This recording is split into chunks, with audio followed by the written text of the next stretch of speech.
অনেকে আমাকে বলতেছেন যে আপু তুমি কেন ফুল ভিডিও দিচ্ছ না তোমাদের রিকোয়েস্টে আজকে ফুল ভিডিও নিয়ে চলে এসেছি। হ্যালো গাইস, আসসালামু আলাইকুম। আশা করি আপনারা সকলে ভালো আছেন। আমি আপনাদের দোয়ায় আল্লাহর রহমতে অনেক ভালো আছি। বিয়েতে এসে অনেক মজা করেছি, অনেক কান্না করেছি, ভালো মন্দ দুটো মিলে তো বিয়ে, তাই না? তো আমরা এসেই দেখি এখানে অনেক সুন্দর করে সাজাইছে। এই যে আমার মিষ্টি বান্ধবীটা, মানে বান্ধবী না, বড় বোন বলতে গেলে। একদিনে হলুদ আর বিয়ে দুইটাই হয়েছে। ওখানে আমরা হলুদ পালন করার পর আপু আবার সাজুগুজু করে এখানে চলে এসেছে। আসার পর এখানে কি জানি দিয়েছে, এগুলো নিয়ম কারণ আমি বুঝি না। তারপরে এই তো মা পানি ছিটে দিচ্ছিল। আসলে মায়ের ঋণ কখনো শোধ করা যায় না।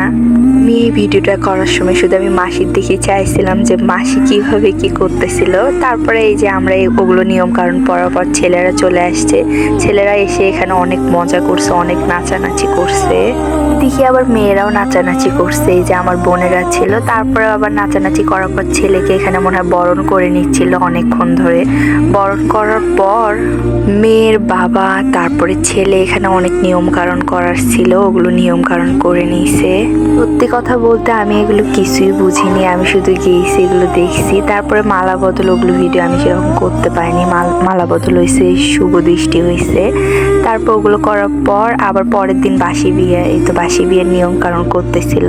সত্যি কথা বলতে এদের এগুলো নিয়ম কারণ দেখে আমি বারবারই খালি বলতেছিলাম আলহামদুলিল্লাহ আলহামদুলিল্লাহ, আমরা মুসলিম, আমাদের এত কোনো কষ্ট করতে হয় না, আমাদের অল্প কিছু সময়ের মধ্যে বিয়ে যায়, এগুলো আমাদের কোনো কষ্টই করতে হয় না। তারপরে এই যে এখানে আবার বাসি বিয়ে তো অনেক নিয়ম কারণ ছিল, এগুলো পালন করতেছিল। আসলে কি যার ধর্ম তার কাছে, এদের ধর্মতে এগুলোই নিয়ম, এর জন্য এরা এভাবে করে। আমাদের ধর্মতে এরকম নিয়ম নাই, আমরা এরকম করি না, এটাই আর কি। তারপর আবার গোসল করার পর ওরা আবার রেডি হয়ে এখানে চলে আসছে। এখানে আবার অনেক নিয়ম কারণ ছিল, তো এগুলো কি জানি করে, এগুলো কিছুই বুঝি না। যারা যারা বোঝার বুঝে নেবেন, আর যাদের না বোঝার তারা বোঝার দরকার নেই, আমার মতোই শুধু দেখে যাবেন। তারপরে এখানে ওরা খই দিচ্ছিল আর এক পা করে আগাচ্ছিল। 7 বার করছে খই দেওয়ার পর সবার শেষে পুরোটাই একদম এগিয়ে এসেছিল। তো সব কিছুর পরেও আমরা বিয়েতে অনেক মজা করছি, অনেক মজা হয়েছে। এদের বিয়েতে অনেক মজা হয়, আর সব থেকে বড় কথা এরা অনেক না খেয়ে থাকতে হয় এদেরকে।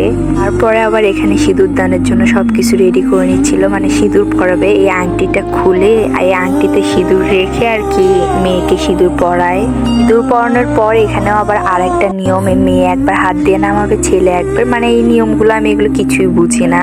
তারপরে এই নিয়ম কারণের পর ওরা আবার আংটি, তারপরে আবার এখানে একটু গুটি দিয়ে খেলার মতো, এই নিয়মটাও আমি বুঝি নাই যে এখানে সুন্দর করে খেলতেছিল। খেলার পর ওরা আবার ওই পানি একটা চারকোনা দিয়ে রাখছে, ওর ভিতর পানি দিয়ে আর কি। খেলাতে মেয়ে হেরে গেছে, ছেলে জিতছে, কারণ মেয়ে একটা পায়নি, ছেলে সবগুলো পাইছে। পাওয়ার পর খেলার পর আবার 7 পাকে ঘোরা। বিয়ের মধ্যে সব থেকে বেশি আমার এই 7 পাকে ঘোরাটাই কেন জানি না ভালো লাগছে। কি সুন্দর সবাই 7 পাকে ঘুরতেছিল আর সবাই নাচতেছিল ইচ্ছা মতো, যার যেরকম পারে সেরকম করে নাচতেছিল। এদের জীবন মনে হয় এমনই, তাই না? বড় হলো এক জায়গায় আর মারা যাবে অন্য জায়গায়। যাই হোক, সবাই দোয়া করবেন আপুর জন্য, আপুর বিবাহিত জীবন যেন ভালো থাকে, সুস্থ থাকে, সবসময় যেন হাসি খুশি থাকে, এই দোয়াই সবাই করবেন।